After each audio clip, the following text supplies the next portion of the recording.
Oh, hello. You're probably here about the story. Elves love to tell stories. I bet you didn't know that about elves. There's probably a lot of things you didn't know about elves. Another interesting elf-ism. There are only 3 jobs available to an elf. The first is making shoes at night while the old cobbler sleeps. Lazy bum. Couldn't even make a clog. You can bake cookies in a tree. As you can imagine, it's dangerous having an oven in an oak tree during the dry season. I want to make shoes. But the third job, some call it the show or the big dance. It's the profession that every elf aspires to, and that is to build toys in Santa's workshop.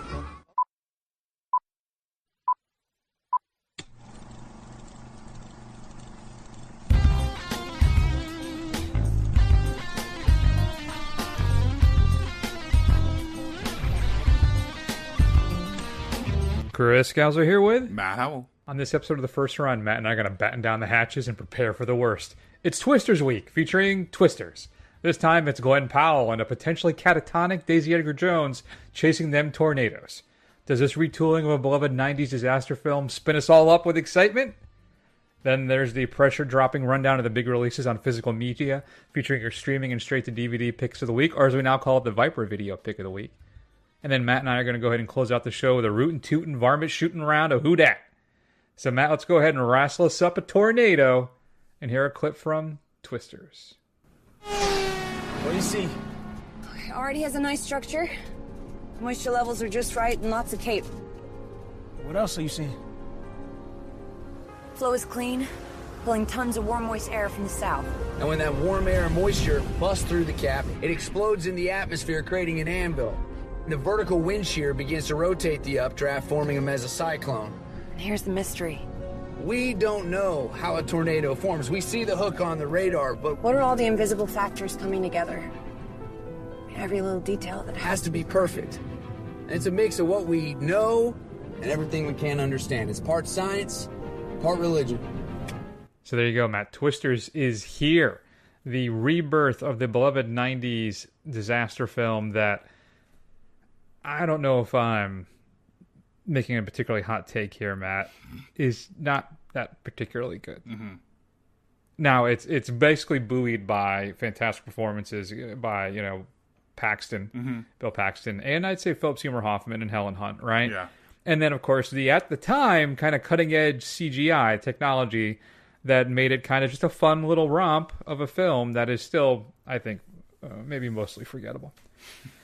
So, Matt, what is this renewed version of Twister, now called Twisters, right, plural, sure, all about?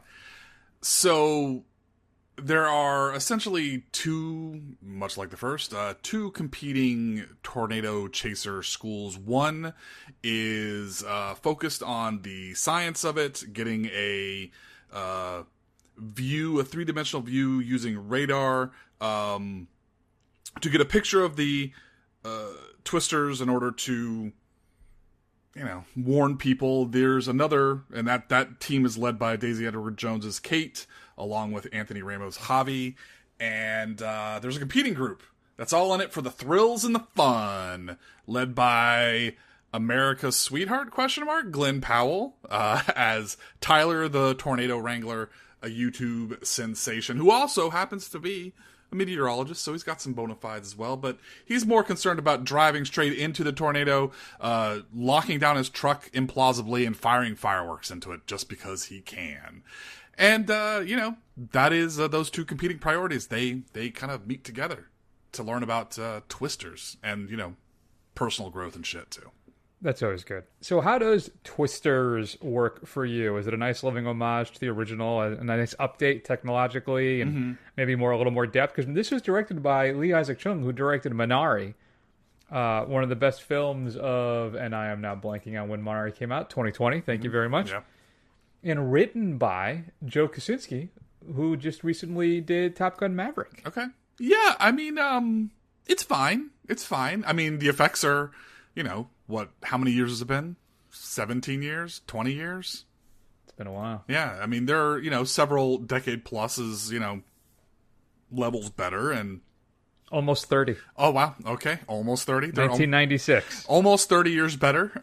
So that's nice. I did watch the original Twister in anticipation of this film, and the effects are certainly looking very dated when you watched it on current technology now and kind of compared to what we have. But overall, I mean, the story is pretty much the same. I think this thing kind of lives and dies on its cast, and for the most part, they're likable enough. There are some scenes that they really work together, but overall, I mean, for me personally, it was an exercise in a struggle to care, really. And obviously, the destruction back in 1996, it was all still, pretty new. We were only a few years removed from Jurassic Park. So the kind of spectacle of CGI destruction was still very new to people, where we've seen this, many, many, many, many times before and since. So I don't know. I don't know if there's enough here to really wow you, but I will say, at first I thought I might have been missing something, because I saw a lot of Letterboxd reviews like really gushing about this, and some people saying they really loved it. And I guess they were saying they were in some of those like, what do you call them? Like 4X theaters where there's like, like they shadow, the seats move and there may be like water sprays on you or something. And I guess the audience really got into it, and that was a big part of it. But I can tell you, in just kind of a normal theater experience, it's nothing special. Am I wrong, Chris? Well, I don't think so. I was in a Dolby for this, and there was one scene where the bass was so powerful that my theater shook a little bit, right? Right. Yes, I agree with you, Matt. I think there's a few interesting things in here. I was inching closer to buying Powell as a leading man. When I walked out of the theater, I'm like, has he crossed the Tatum line yet? And my initial note is no. It's been a few days, and I think he may have. Okay. I think he's crossed the Tatum line for me. I think there is a few moments in this film, coupled with some of the other work we've seen with him, where I think I'm comfortable now. And he's having quite the year.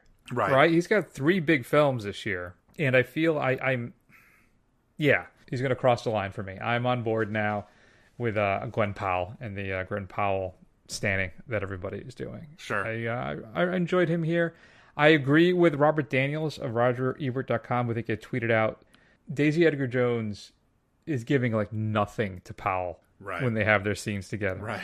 That's why I mentioned that in the opening, that she's like potentially catatonic. It's weird because in the beginning I'm thinking, all right, well, it makes sense, right?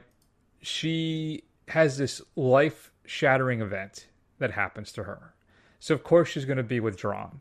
Of course she's going to be put up all these walls and not really want to engage with people and connect with people again. But even when she has her moment to do that, when she turns and finally opens up, it's like a non-presence. It's still vacant. It's really weird. There's a real lack of emotional investment from her in this performance. And I'd say for most of the other people in the film as well, but as the second lead, I think she's top billed on this, that I was disappointed. I like her a lot as an actress, but this is just, I don't know. I got nothing from her. I think she is, unfortunately, pretty inert throughout. I think she's playing a PTSD victim or someone who's suffering from that affliction, and her kind of notes about doing this was kind of have a 1,000-yard stare the whole time and have no interaction with anybody. So, I don't know. Which makes sense for the first part, but when she finally comes, around, it's still really not. It all feels totally just fake to me, and totally not. I didn't buy any of it, unfortunately. Well, you think the charms of Glen Powell would pull you out of your PTSD funks? It probably would for me. Yeah, sure. Well, she does, right? She does accept and learns to love again, or whatever, however we want to put it, to kind of open herself up. Sure, fair. All right. I guess, but I mean, they don't really have any chemistry, so I didn't really buy it. It all seemed very Hollywood, like this had to happen kind of thing. And it's not for Glen Powell not trying. No, absolutely not. And I want to talk about a certain aspect about this film in our Who Dat segment. I'm going to pocket that for now. Another thing. Corn Sweat's in this. And I very much had like flashbacks of watching Cable in that bad Greek mythology film he did. Right. After he had just been announced to be Superman, I think, and he was starring in this film, and I watched it, and the whole time all I could think of, that's Superman. That guy's going to be Superman. Yeah. And it was like the same. It happened to me again, which I think is more of my bias towards Superman than it is anything else. But watching Cord Sweat the whole time, I'm thinking like, that's all I could look at him and think of, right? And he's got the presence, he's got the height, looks like he's got the build. And I understand he's jacked up a little even more now, Right.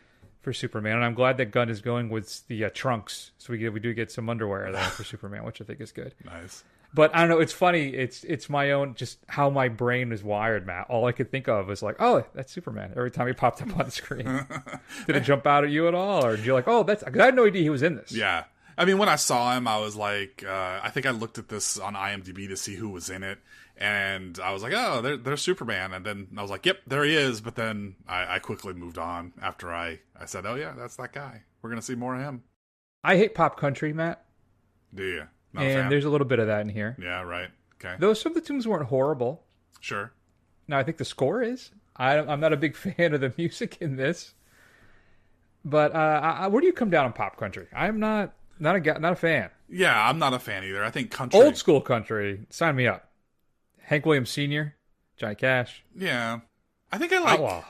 I think I like kind of alt country. I kind of like Sturgill Simpson, and there was a while there that I really got to appreciate bluegrass quite a bit, and I still do like bluegrass. But I think that's where my love of that kind of country western music really ends. I'm not a big fan. I tried getting into outlaw country, not really my thing for the most part, but definitely pop country, no. Although every now and again, I'll hear my relatives will be playing like an earworm, and I'll be like, damn it, got its hooks in me. So, Matt, what do you think about the effects in this one? Obviously, technologically advanced a lot, so they are superior to the first film. How did the disaster aspect of this work for you? You know what? It's fine, honestly. Like, they look good, but I wasn't really blown away by much of anything because, I mean, how much spectacle have we seen on screen in the form of stuff that, you know, especially even in, like, disasters. I mean, it's, I guess, you know, going for realism and making it look more real, I guess, has made it lesser. I don't know. I thought it was fine. Like, I wasn't blown away by it. I mean, were you? You got a fire tornado, Matt. What are you talking about? Yeah, That's awesome. that was kind of neat. That was, okay, I'll give it that. But that's not, one scene is not enough to save the film, right?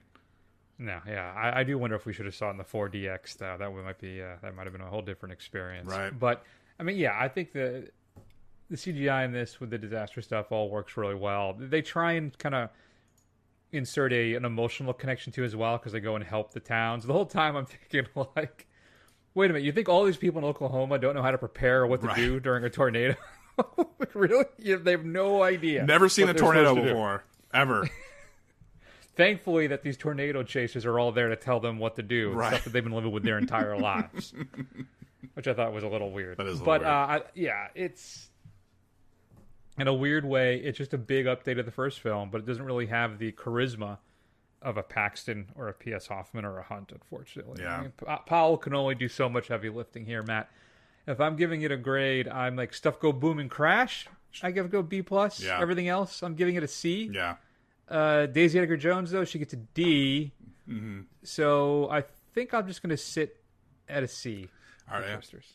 I think I'm actually going to be a little more generous with it. I'm going to give it a C+. I think it does what it can. It is slightly better than the original, so I'll give it that. I just imagine too. I think they did actually shoot this in Oklahoma, and I can't imagine like the production crew or the scouts get out there and like, hey, we want to make a movie in Oklahoma. Take it, and like, oh, we got a tax credit. Sure, come here. You know, it'll be really cheap. Great. What are you gonna make? You gonna make like a romantic drama? You gonna do some kind of period piece, like a western? Like, just tell me you're not making a tornado movie. That's all That's all I can imagine how that conversation went. Grapes of Wrath, maybe, or something? Some kind of Malick-like romantic drama, sweeping scapes? No, we're going to tear up some shit. Yep. Going to blow it up real good. So there you go, folks. That's Twisters, which is currently playing in the theater near you. If you've got a chance to see it, we'd love to hear your thoughts. Shoot us an email at feedback@thefirstrun.com. Matt, let's talk about what's coming up on physical media this upcoming Tuesday, July 30th. Matt, is there anything you want to say to me at all? Or I don't think so, but I guess I'll have to eat crow in some way in a very short period here. Maybe about Thursday, maybe, or something. Something you want to? Anything you want to? No, nothing. No. All right. Okay. Here's what's coming up. Here's something that's coming up.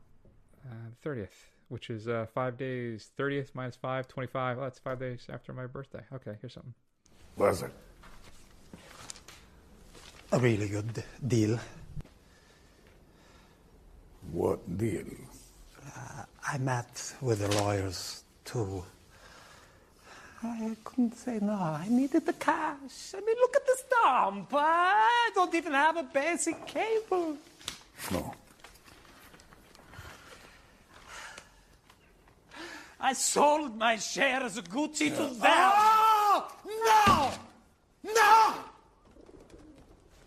No! No! Oh. Go.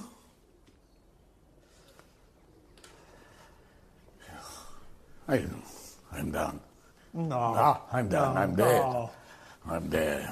I'm dead! Dead! That's right, folks. House of Gucci, a film featuring possibly just a collection of the most understated performances of the 21st century, is being released in 4K. That, of course, was Al Pacino and Jared Leto. You'll be able to pick that up, as we said, on July 30th, Matt. So where's my number? I think my numbering's all screwed up, but that's fine. Ted Lasso's coming out, complete series on Blu-ray. If you don't have Apple TV, then you can pick this up as well. Great series, though the third season is much weaker than the first two. Did you hear, too, that Apple is reimagining kind of how they want to do stuff going forward? Because I guess their viewage for like I think what is a month is like what Netflix does in a day. Yeah. Or something like that. Right. Well, I think everybody basically watches the series they want to watch and then they cancel their free trial, basically. Yeah, they're just shelling out money over there. So I'll have to see what happens with that. Maybe they'll put out some more physical media to try and compensate for stuff. Or I think really what they're just going to do, Matt, is just cut back, right? Maybe try and get more stuff that or existing content on there instead, or something. Or worse, to start jacking up the price, which would not be cool. Well, I mean, they had their opportunity to merge with Paramount Plus, and they didn't do it. Who's watching Paramount? I don't get Paramount Plus at all, because CBS, their core audience is what, 60 to 80, something like that, age-wise. You're telling me those people are buying a streaming service as well? Well, I think it's more that you get the Paramount back catalog, right? And that's something they don't really have on Apple Plus. They don't have a back catalog. Yeah, I know, but I'm saying who's paying though for Paramount Plus generally? Star you're a Trek Star nerds? Trek guy, so Yeah. maybe you do. Yeah, right? Star Trek nerds. That would be it. Yeah. That's the only reason I could think of to get it. And then I have the original series on Blu-ray, and I never really got into Next Generation, and I haven't seen really any of the new shows. Right. So, well, because I'm not a nerd. Apparently not. You're a cool guy. That's right. That's right. I'm going to start a countdown. I have no idea where I am. Number 5?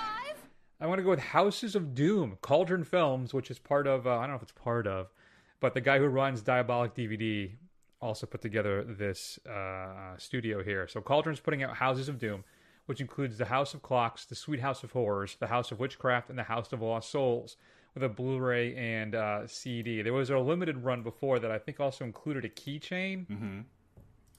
But this basically is just 4 films from, I think 2 are from Fulci, and then 2 are from, Umberto Lenzi. So you get 2K restorations of all of them, and you can pick up this regular edition, I believe, now, or at least on the 30th. So it's going to be a much more wider availability than just, I think, maybe on Diabolic. I don't know. But I said it was coming out. So there you go, Matt. 4? We're going to go with a film that I screwed up before, which is Sting. Sting spins a web of thrilling terror when a 12-year-old Charlotte's pet spider rapidly transforms into a giant flesh-eating monster, forcing the young girl to fight for her family's survival. Well, I think that I screwed up. In fact, maybe this was even on last week's list. Maybe it got delayed. Maybe. I don't remember. This is I remember big, talking scary about spider it. movie. Yeah, I remember talking about it. Yeah, I do want to see that. So that's there. And then what else do we have here? Ooh, no. Okay, 3. Can you hit it from there? I got 3 shots. That's enough. Can't argue with a confident man. I think it's officially going to be available from Vinegar Syndrome, exclusive to, I think, only 2,000 or 3,000 copies, and that's The Sadness, which is a film we did for the show a little while ago. It's supposed to be really disturbing, and it was, though I think it didn't quite pack the punch I thought it would. So I said Vinegar has a limited run, which includes some brand new audio commentaries, and then 4 previously released features, but also 2 exclusive short films by the director Rob Javaz called Clearwater and Fiendish Funnies are both going to be included in this set from Vinegar. So if you were a big fan of Sadness and would want to watch it again, more power to you, I guess. I don't know. I had this in my hand at Viper Video here in Tampa. Yeah. And I thought about it. But then I'm like, I'm not going to watch this again. Right. I'm not. I'm interested in the short films, but I'm just not going to watch this again. Yeah. You made the right choice. There you go. Number 2? That's a number 2. Supposedly, it's listed on like Blu-ray.com. I went to A24's website. I couldn't find anything about it. But they also just sneakily dropped Love Lies Bleeding one day without telling anybody too. Mm-hmm. And that's I saw the TV Glow. Okay. Is getting a Blu-ray and or 4K exclusive from A24. Like I said, I have no details. I have no information yet. So I guess what I'm telling you is just stalk A24's website on the 30th and see if it shows up if you're a fan and you want to pick this up. And then I think, Matt, number 1? Does this sound like a 1? There can be only one. The First Omen being released in Blu-ray. I don't see a 4K of this anywhere yet, unfortunately. But it is getting a Blu-ray release. It includes a 3 making-of featurettes on the film. I'll definitely be picking this up once it gets down to a certain price. Or I may hold off and kind of just cross my fingers for a Blu-ray at some point. I did give up on Immaculate. Yeah. I did buy Immaculate on Blu-ray from Shelby at Viper Video. But, yeah, I don't know. We'll have to see. Also coming out in 4K, Run Little Run. The movie Focus with Will Smith and Margot Robbie from a few years ago. Mm-hmm. The Johnny Depp movie Black Mass about, Whitey Bulger? Yeah. The Massachusetts to Boston gangster. Cinematograph. I can never see this right. Cinematograph, which is like Vinegar Syndrome's high-end Criterion version line, is releasing Last Embrace with the media book and a slipcover that's exclusive to 6,000 copies. Brand new 4K restoration of the film with a new audio commentary. Election is being released by Paramount Presents in 4K. Nice, okay. So you can pick that one up. Arrow is putting out a special edition of Man from U.N.C.L.E. This is the Guy Ritchie film that's a reboot of the TV show. I still have not seen this, though I hear it's quite good. It is. You'll like it. And though it's got that weird Armie Hammer in it guy, right? Mm-hmm. So Kino Lorber is pushing out No Way Out. This is the Roger Donaldson film with Gene Hackman and Kevin Costner and Sean Young. That's who the name I was grasping for. Brand new 4K restoration of that. Brand new audio commentary. And more. And then, Matt, your Viper Video pick of the week. Head on over to vipervideotampa.com or give Shelby a call. I don't know if he has this up on his site yet. I know he has it in his store because I saw it. Vinegar Syndrome is putting out Invasion USA, the Chuck Norris, air quotes, classic with a brand new 4K restoration. And you get 2 sound options, 5.1 surround with the original 2.0 stereo, a new commentary track by the director Joe Zito, a new commentary track with Austin Chernick, author of the Canon Film Guide, which is a book that's been in my Amazon cart for about a year now. I got to pull the trigger on that. And then a whole bunch of new interviews, archival interviews, and more. So that's at vipervideotampa.com. Matt, what should we be streaming this week? So, available for your viewing pleasure, you can check out a film that Chris and I thought was relatively enjoyable. A retelling of Dracula's Daughter called Abigail. It's available for your viewing pleasure on Peacock. It's essentially about a group of ne'er-do-wells that are given the seemingly simple task of keeping an eye on a little girl. But it turns out, spoiler, that's in the trailer and all the marketing materials, she is a vampire and she is mercilessly hunting them down. I'm still upset, too, that that's not getting a 4K release, at least as of yet. And is it Imprint? I think it's Imprint, which is an Australian company. It's putting out, you can pre-order it now. In fact, Jesse at Diabolic DVD has it on his site right now. Luca's reboot or remake of the Suspiria. In 4K. Okay. With it's a beautiful little set. I honestly thought about pulling the trigger on it, but it's like $60-$70, I think, is the problem. And because it's got art cards, it's got a thick book with a bunch of writings on it. It looks gorgeous. Right. And I'm already dropping like $60 on that Hitcher set that Second Sight is putting out. Yeah. next year, or not next year, like next month. So, yeah, I really like Suspiria, but I have the Blu-ray. Yeah. So I've been holding out. I've been waiting for a Blu-ray or a 4K to come out, so I have not bought it because I have been just waiting for it. Because it was available in 4K in Europe, but it never made it over here. And so I was like just kind of waiting and waiting because the sand's obviously out there, but I don't know, $60 or $70. I'm not sure if I'll pull that trigger, so I guess we'll just have to see. $75, Chris. $75. Yeah. Oh. Yeah, it's... And Antichrist, Blu-ray, all region, $30 if you want. Different Antichrist. Oh, it's a different one? It's not. That's not the okay. Lars von Trier film. Okay. There'll probably be a standard edition of it at some point, Matt. You just sit tight a little longer. You'll probably get it for $30. Yeah. And if Imprint's done a new scan, someone's going to license it. Right. So it could be Second Sight. It could be Arrow. It could be Vinegar. I don't know if it would be Vinegar, but it could be one of the other boutique labels. Will get their hands on it, I think, at some point and release it here domestically. Right. I would think. I would hope. Like, I'm still waiting. Second Sight did Possession. And supposedly I'm sitting on that because I think Imprint did a version of it as well that is currently available. But I'm going to wait for that Second Sight version. So there you go, folks. A little more physical media talk than maybe you had bargained for. All right, Matt, let's close up the big show and talk about... You know what we should start doing, too? I don't know if you buy as much as I do. I don't. I can tell you that off right now. All right. Let's say kind of go over kind of stuff that we bought, too. That might be recently. But, like, I just got Heist on Amazon Prime Day. Okay. David Mamet's Heist. Yeah. I had it on DVD. Okay.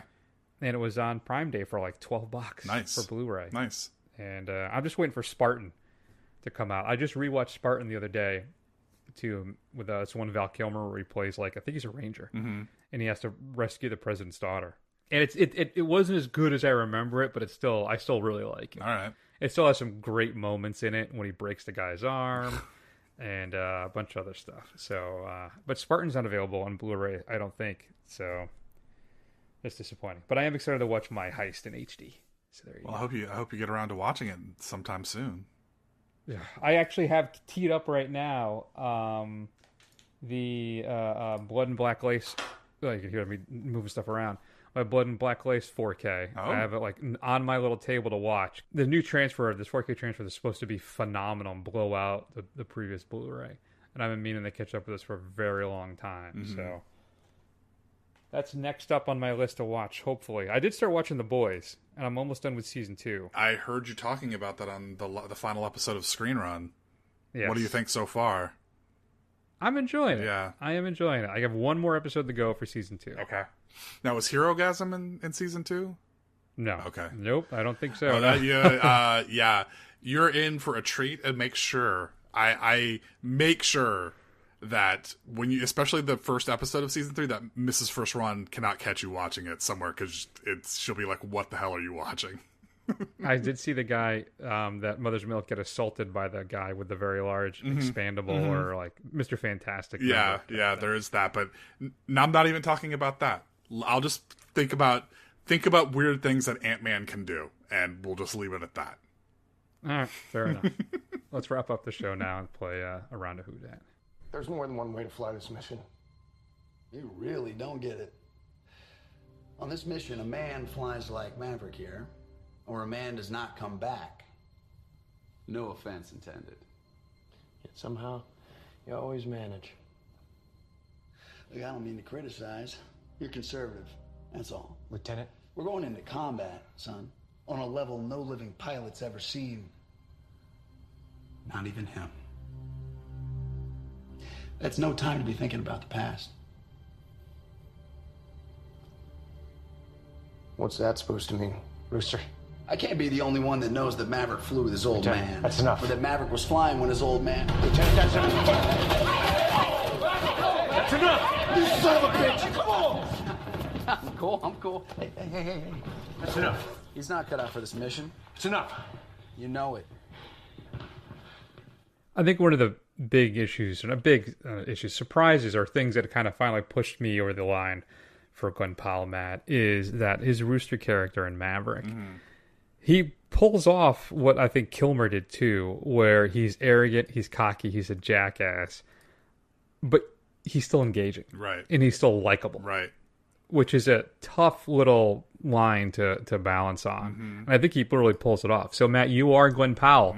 You've crossed the Tatum line on the first run. Okay. At least you have for Chris. Okay. How does it feel? You know what, folks, I could get any accolades that could be coming to me. Maybe I win an Oscar in the future. Maybe I win a Golden Globe.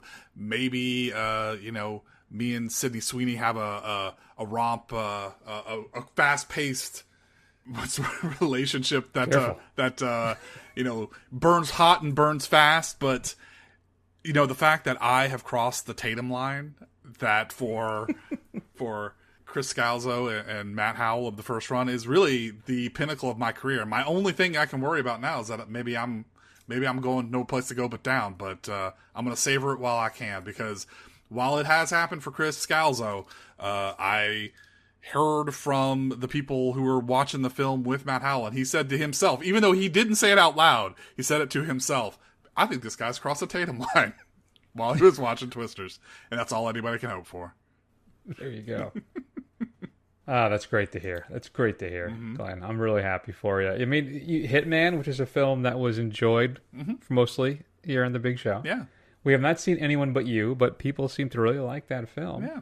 Right? And then you have Twisters. And next up you have a film called Huntington, which is a black comedy. All right. So it's written and directed by John Patton Ford. I confess I do not know who that is. Me neither. They don't even have a Wikipedia page. So they can't be anybody. I'm just kidding. I don't mean that. So John Patton Ford, who are you, sir? Oh, he did Emily the Criminal? Oh, okay. All right. Nice. Yes, he did. Yes, he did. All right. Well, there you go. All right.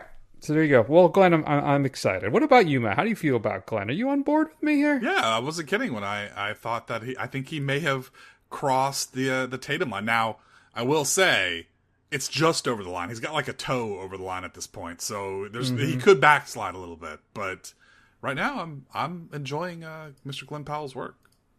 All right, Matt, hit me up. All right, so I'll make a little bit of a switch here. So we'll keep on the Glen Powell train running here. So Glen Powell, while he was out promoting his new film in Twisters, along with Jones, they were posing the question: are you gonna be in? Is there gonna be a Top Gun 3? And he confirmed that there is a date. He has been given a date, and they are setting up to do it. So it will be happening. So my question to you is this, Chris. You're Tom Cruise. Are you in this movie? Or have you passed the torch? I'm going to be in Top Gun 3, which will be called... Rooster? Yeah, sure. So, yeah, no, but I'm not going to be a big role. It's going to be one of those hand off the torch things, passing the torch. I'm not going to say whether I'm going out in a blaze of glory or not, but I'll be there in some capacity. Absolutely. Me and Jennifer Connelly. Sure, why not? Sure. And, it'll be fun. It'll be a good time. You're going to love it. It's going to be the greatest thing since Top Gun Maverick there-ish thing. And who's going to be the focus? Somebody new or somebody that we saw in Maverick? Well, we're going to pass it on to Rooster. Okay. He's going to... And then what's the other guy's name? Weasel? What's... Hangman? No, there's Hangman, and then... is Rooster... What's his name's kid? Rooster is I'm drawing a blank on his name for some reason, but yes. Anthony Edwards. Goose's kid, yeah. Goose, thank you. Dear God.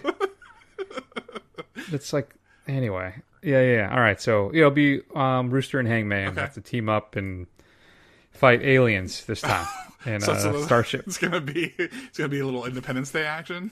Yeah. Welcome to Earth. Nice. I'm looking forward That's to exactly what it is. Don't spoil it for anybody. Right, don't let that get out. Too late. Matt, you are Steven Spielberg. Of course I am. You actually weighed in on the final cut of Twisters and said, you know what you need to do? You know that scene at the end of the airport when Powell and Jones get together and then she leaves with him? Originally, that scene, they kissed. They were macking. Okay. And Spielberg said, you know what? Cut that. Okay. You're not making a romantic kind of comedy drama. This movie is about these people and these storms and everything. So What were you thinking? Was that the right decision? Now you've had time to think about it. Was it smart to cut the kiss out and not focus so much on the romance, focus more on the people and the relationships and everybody else? Yeah, I think it's good to have a little bit of ambiguity.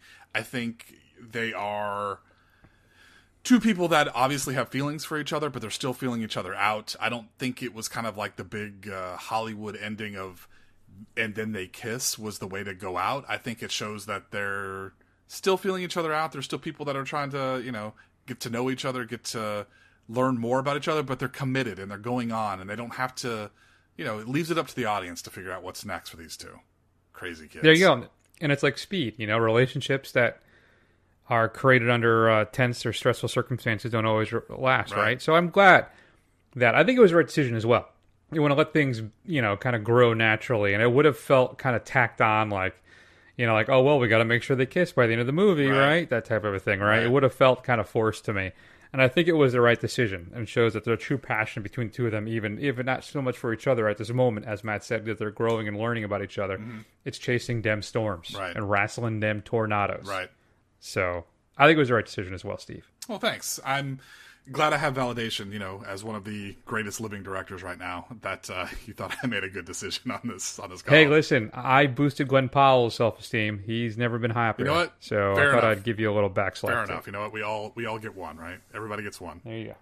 All right, Chris. We're preparing for the Venice Film Festival, and you're Johnny Hollywood, okay? Sure. So the individual who's responsible for kind of curating the content in the Venice Film Festival, he's going full European, and he's got a lot of movies about the sexy times. And he says that there's a shift to moving back to the kind of erotic films of yesteryear that you just don't really see anymore in mainstream cinema. So, Johnny Hollywood, is he right? Are we moving back towards a less prudish time?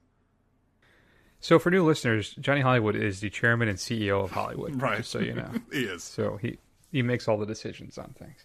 There's certainly a push to that, I feel, right now. There has been some blowback you'll see on your social media platforms sometimes, too, where people get really upset. They call them, like, unnecessary sex scenes. Mm-hmm. I think there really is something to... You're right that we've kind of really taken a lot of the adult fare out of these films and focused more on reaching the widest audience possible. Just purely for, capitalist reasons. You want to make as much money as you can, so you don't want to alienate or offend anybody with your films for the most part. So, but there are a rush, I think, of more adult erotic films, some thrillers filled in. There's an Emmanuel film coming out for the first time in a long time. Wow. And it's starring one of my favorite actors, the one from Portrait of a Lady on Fire. Okay. So she's featuring in that. But yeah, we're gonna try and kind of rebound a bit. We're going back to kind of maybe doing some more adult fare because maybe it can't all be superheroes and big action tentpole films all the time, Matt. We got to give other people another reason to come to the theater. So I'm going to test it out. We'll see how it goes. But yeah, so just don't be like that one guy in that movie earlier this year who got arrested. That must have flown under the radar for me, but whatever it is, I will be sure not to do anything suspect in a movie theater. Smart. Yeah. Very smart. Just don't fall asleep. Okay. That's all I'm saying afterwards. Very good. Very good. When you're by yourself in the movie theater. So, all right. What do you think about that, Matt? Or do you think that there's... You know what? I at first I thought, I guess I can see the idea of that it's gratuitous and it's not really necessary. But at the same time, the more I was thinking about it, I was like, you know what? That is like kind of like a whole subgenre of film that you just don't really see anymore, right? And and the guy was talking about not only kind of like your more typical kind of things that you see in Hollywood, but he's talking about highlighting different different lifestyles, different sexualities, things like that. There's opportunity there to kind of broaden that and put things that you don't normally see on screen. So I was like, you know what? Maybe we are missing some of that. Maybe we are, like you said, not everything has to be a superhero or a spectacle or like a hard-boiled indie film, right, that has like something awful to say about how we're all the worst, species imaginable or something. It could be something more intimate and adult, and you know what? Maybe that is something that we need to see a little bit more of. I'm not saying it'll ever be. I doubt they'll ever set the world on fire, but just having the genre there, I think and have it be taken seriously and done well, I think is important. Yeah, there's a lot of different stories out in the world that I think could use some viewing. And it was Naomi Merlan. Okay. It was from Portrait of a Lady on Fire, who's starring in the new Emmanuel. I saw the trailer for it, and spicy. Spicy? Wow. I would expect nothing less from an Emmanuel movie. There you go. Matt, you are... Oh, boy, you're going to love this one. You are Zack Snyder. Oh, of course I am. August 2nd is right around the corner, and Netflix is dropping the director's cuts of both Rebel Moon films, both on the same day. I think we're running in about 8 hours total for both combined. Amazing. Sell me on it. Why should I watch these? You know what? 2 words. Snyder Cut. I was right about that, right? And I know you were. There was... I understand it was better. The films, the original Justice League, it had my vision. It was kind of watered down. They brought in somebody else to kind of take the reins and kind of put their own stamp on it. And this, that obviously didn't happen here, but I was forced to make some cuts that I didn't want to make. And I'm telling you, as a singular artistic auteur, I think that, you really need to see the full scope of my vision for these films before you make a final judgment on them. You owe it at least that much. I am curious to see all the CGI blood that will be added back into the film, or at least included in the film for the first time. I have no idea. Sure.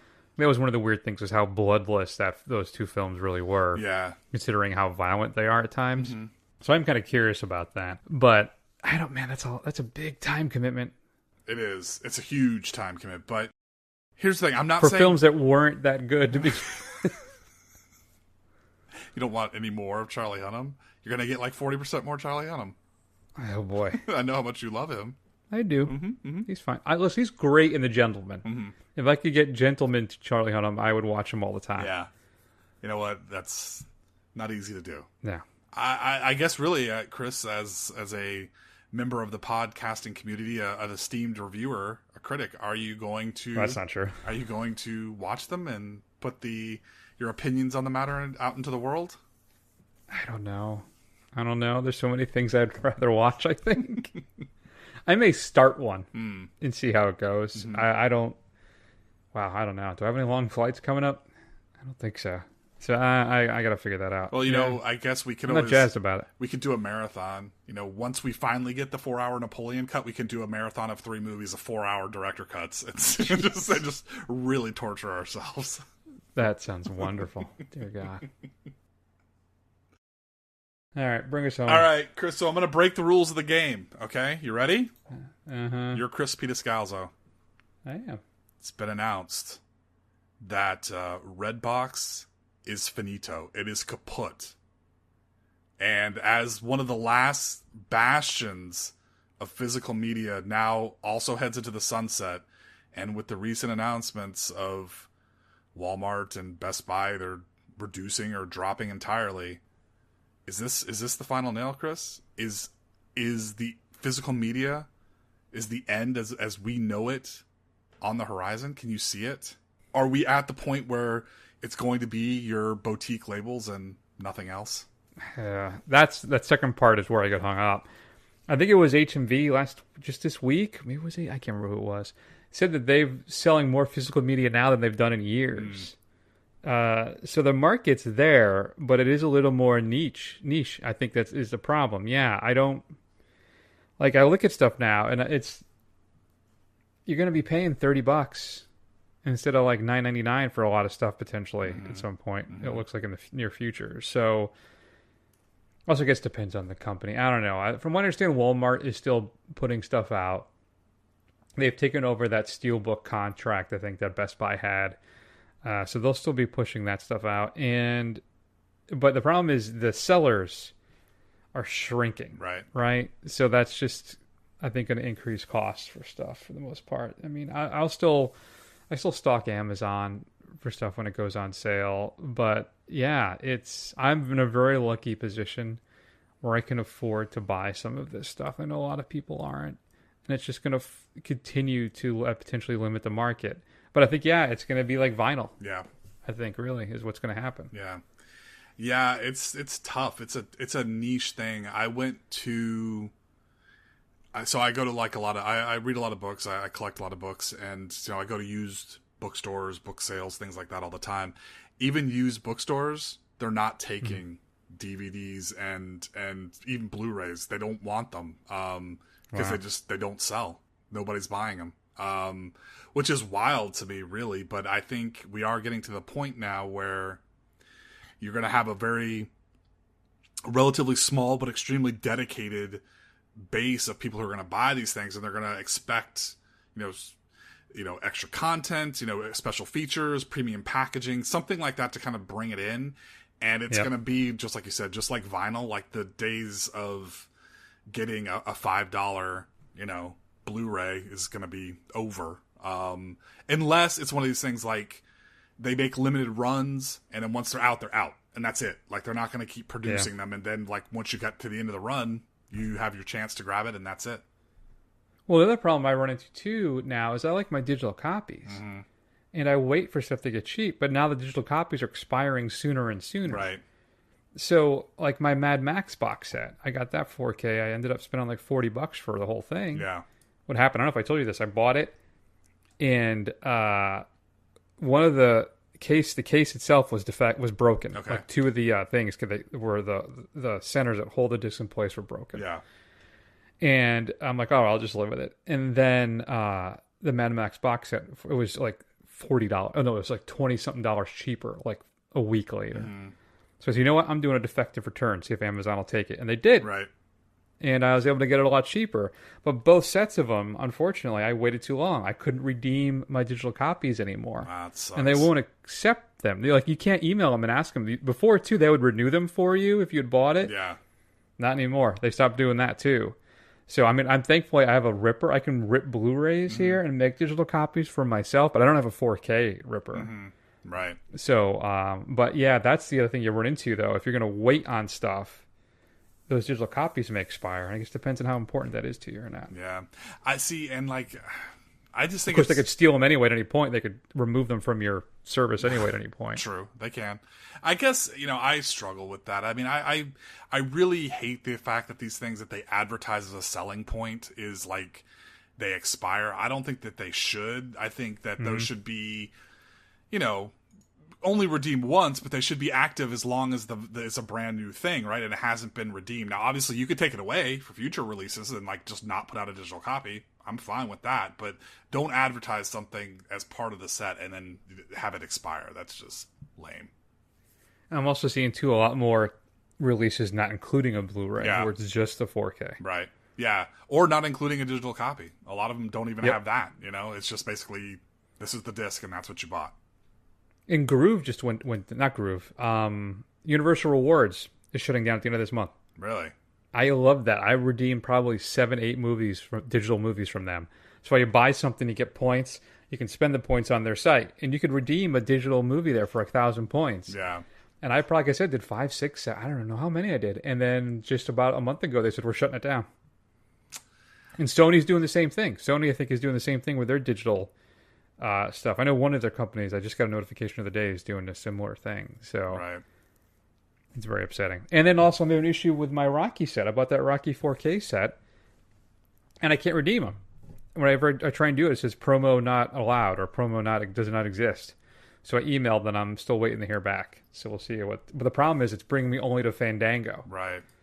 Which I don't use. Right. I have Movies Anywhere and I have Apple. Right. So I don't use the Fandango View Now, whatever the hell it's called. I may have to start incorporating that one now. It's just whatever. All right. Great show, Matt. Always fun talking to you. What's coming up next week on the big show? Actually, no. Do you have any roles you'd like us to play? Shoot us an email at feedback@thefirstrun.com.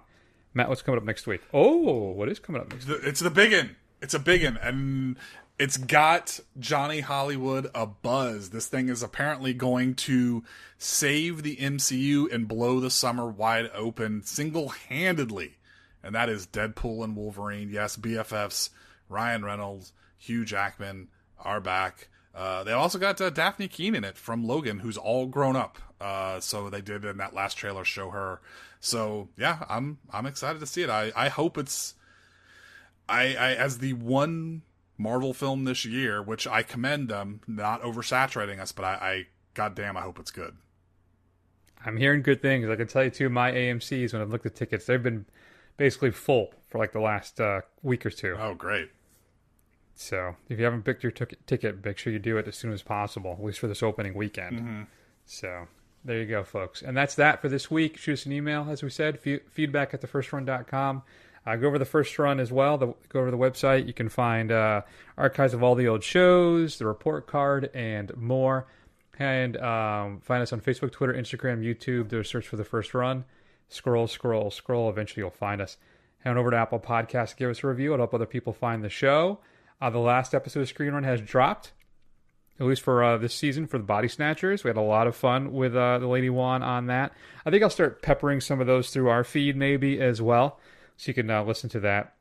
We're going to be doing Alien Romulus, which I did not even think about. But Juan reminded me that we have to do that. Yeah, so I I'm all thought excited about it. to do that. As a fan, I was like, oh, good. Here comes, you're going to have to go back to another season yet again. Yeah.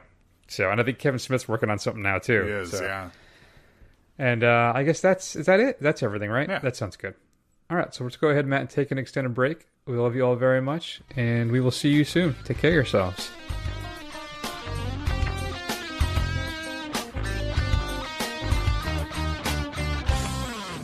So I remember back in the early days of my coaching career, feeling compelled to express my individuality.